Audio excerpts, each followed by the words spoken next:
think any place I ever move to will feel quite like my hometown. Those who've stayed in one place growing up know the feeling. Our hometowns have a personality of their own. They're familiar, like greeting an old friend. But just like old friends, hometowns aren't quite the same when we revisit them. That's what Richard Linklater, Alex Stapleton, and Ileana Sosa explore in their three-part documentary series, God Save Texas. Based on the book of the same title by Lawrence Wright, God Save Texas recognizes the nuance of our home state. It's easy to diminish Texas to its stereotypes as a larger-than-life place where Southern pride reigns supreme. But Texas isn't so one-dimensional. Our state is incredibly diverse, being one of 7 majority-minority states in the country. But that fact is often overshadowed by Texas's image. Linklater, Stapleton, and Sosa dismantle misconceptions of Texas culture one town at a time, starting with Linklater's hometown, Huntsville, Texas.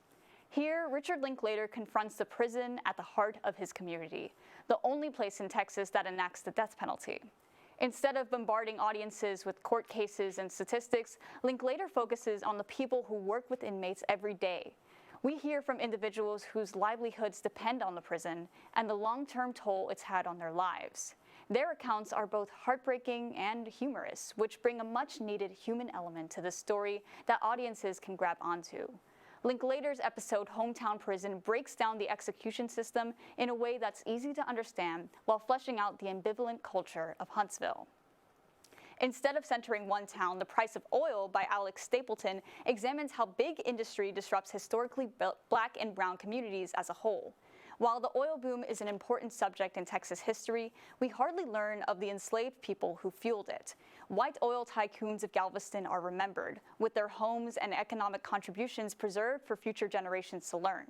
On the other hand, Black achievement is overshadowed by Black suffering. Families have taken it upon themselves to uncover their ancestry.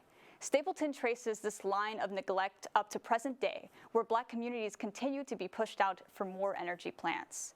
While Linklater grounds the state prison system through people, and Stapleton references untold histories of the oil industry, Ileana Sosa opens La Frontera with a reflection on her identity in relation to El Paso.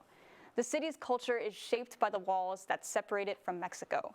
People there live in the in-between, pressured to repress their Hispanic heritage for a shot at the American dream. For people of El Paso, border policy in America normalizes the ethnic cleansing of one's identity. Sosa frames El Paso as a city defined by its blurred lines instead of one divided by it. If you live in Texas, you will connect to these stories. While they center on specific towns, these cultures exist throughout the state and are entwined with our history. Immigration, the oil industry, and the death penalty are huge topics in Texas politics, so big and daunting that they become easy to ignore. Richard Linklater, Alex Stapleton, and Ileana Sosa provide a trio of documentaries that tackle these big topics on a small scale, using the familiar setting of their hometowns as a starting point to unpack unfamiliar and overlooked issues. That's it for my review. If these documentaries sound interesting to you, you can check them out on Max. Thanks for listening, and now for a quick commercial break.